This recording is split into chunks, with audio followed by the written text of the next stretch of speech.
नमस्कार, मैं हूं कपिल और आप देख रहे हैं नेक्स्ट नाइन न्यूज़। स्वागत है आपका इस खास प्रोग्राम में जिसका नाम है सियासी संग्राम। यहाँ हम चर्चा करेंगे अखिलेश यादव के ऊपर और ये भी चर्चा करेंगे कि क्या कांग्रेस को एक बार फिर से जो कंसिडर है वो करेंगे अखिलेश यादव, क्योंकि बीते दिनों उन्होंने कहा था कि मैं बीजेपी के साथ-साथ कांग्रेस के साथ बराबर दूरी जो है वो अपनाने वाला हूँ। हालाँकि ये भी सवाल खड़े हो रहे हैं कि क्या अखिलेश यादव यूपी के अलावा किसी और सीट से भी चुनाव लड़ेंगे? जिस तरीके से राहुल गांधी जो है वो अगर अमेठी से चुनाव लड़ते हुए नज़र आए थे, तो उन्होंने वायनाड से भी चुनाव लड़ा था।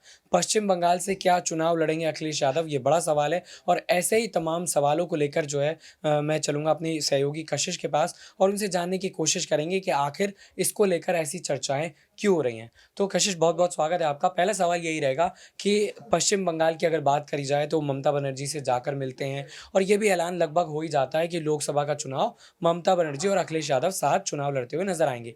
लेकिन क्या पश्चिम बंगाल से चुनाव लड़ेंगे? इस तरह की बातें जो है वो क्यों हो रही हैं? देखिए यहाँ पर जिस तरीके से पश्चिम बंगाल वो पहुँचे, कोलकाता वो पहुँचे, तो कहीं न कहीं ये कहा जा रहा है कि ऐसा 7 साल बाद हुआ है जब वापस से कोलकाता में जाके उन्होंने अपनी कार्यकारिणी की बैठक को किया है।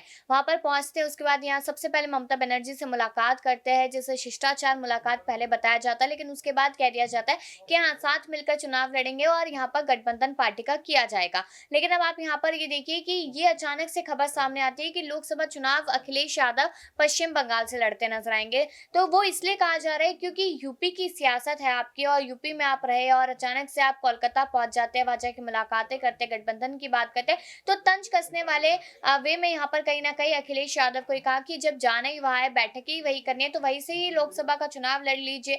तो इस बात पर अभी तक सपा पार्टी की कोई खास प्रतिक्रिया सामने नहीं आई है, लेकिन मुझे लगता है कि राम गोपाल यादव हो गए या शिवपाल सिंह यादव हो गए या खुद अखिलेश हो गए, वो कोई ना कोई तंज यहाँ पर उल्टा कसते नजर आएंगे कि बेबुनियादी बातें करना सिर्फ और सिर्फ बीजेपी का काम है, बीजेपी ही कर सकते हैं, तो इस तरीके का माना जा रहा है यहाँ पर। तो ये बात मैं पूरी तरीके से कह दूं कि पश्चिम बंगाल से लोकसभा का चुनाव अखिलेश यादव नहीं लड़ेंगे, वो यूपी से ही लड़ेंगे। अब वो मैनपुरी जगह हो गई या फिर कोई और, ये आने वाले समय में देखना होगा। बिल्कुल, आने वाला समय बताएगा कि अखिलेश यादव कहाँ से चुनाव लड़ते हुए नज़र आएँगे। लेकिन इस तरह के बड़े सवाल भी खड़े हो रहे हैं कि ममता बनर्जी के साथ जाने का जो फ़ैसला अखिलेश यादव ने लिया है, क्या अखिलेश यादव अब उन दलों को साथ लेकर चलना चाहेंगे जहाँ उन्हें ये पता है कि ये तमाम दल जो है वो सीट लेकर आएँगे ही आएँगे? क्योंकि कांग्रेस के साथ चुनाव लड़ा जाता है, मायावती के साथ चुनाव लड़ा जाता है, वहाँ अखिलेश को नुकसान होता है। तो क्या अब अखिलेश यादव राजनीति में जो नेताजी के गुण थे, नेताजी ने जो उन्हें सिखाया था, उसी पर अमल करते हुए नज़र आ रहे हैं? बिल्कुल लग तो यही रहा है यहाँ पर अखिलेश यादव के एक-एक कदम से, क्योंकि अब वो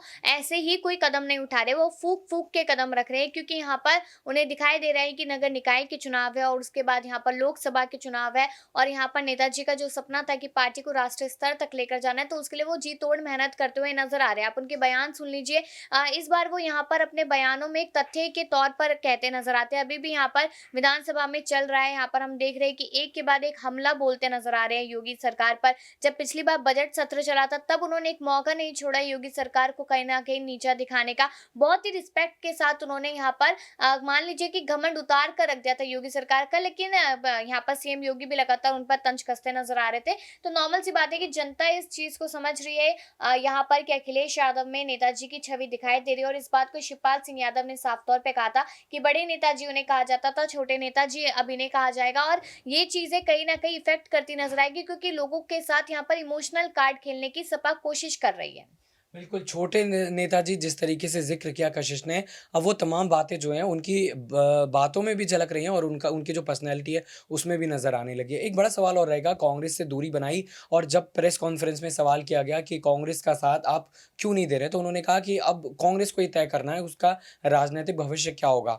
क्या इसमें ये सवाल छुपा था कि आखिर कांग्रेस के अंदर जो है वो फैसले नहीं लिए जा रहे हैं? राहुल गांधी भले ही बतौर नेता भारत जोड़ो यात्रा को लीड करते हैं, लेकिन एक्टिव तौर पर नज़र नहीं आते। साफ तौर पर ये इशारा था कि पार्टी पहले अपनी अंदरूनी कलह जो है वो ख़त्म करे, उसके बाद उनके साथ गठबंधन को लेकर फैसला किया जाएगा। तो शायद यही एक बड़ी वजह है। बिल्कुल मानी जाएगी, क्योंकि कांग्रेस पार्टी में हम देख रहे हैं कि पिछले 1.5 साल से लगातार अंतर्कलह चल रही है। यहाँ पर सिर्फ गहलोत पायलट राजस्थान का मामला नहीं है, मध्य प्रदेश में भी अलग मामला है। दिग्विजय और कमलनाथ को लेकर हमने देखा है कि किस तरीके से कुछ समय पहले जब गुजरात वगैरह के चुनाव थे, तब सुनील जाखड़ और उसके बाद यहाँ पर आप देखिए हार्दिक पटेल, कितने सारे कपिल सिब्बल, यहाँ पर कितने सारे नेताओं ने पार्टी को छोड़ दिया था। तो इसलिए अखिलेश यादव को है कि जो शख्स अपनी पार्टी को नहीं संभाल पा रहा है, उसका नेतृत्व अच्छे से नहीं कर पा रहा है, तो वो गठबंधन वाली पार्टियों के साथ कैसे सुलह कर पाएगा या कैसे सारी रणनीतियां बना पाएगा। तो ये सारे सवाल यहाँ पर अखिलेश यादव के मन में बने हुए हैं और उन्होंने साफ तौर पे कह दिया कि यहाँ पर प्रियंका गांधी है या राहुल गांधी है, मैं कांग्रेस पार्टी के साथ गठबंधन नहीं करूंगा, क्षेत्रीय दलों को स्ट्रांग करूंगा।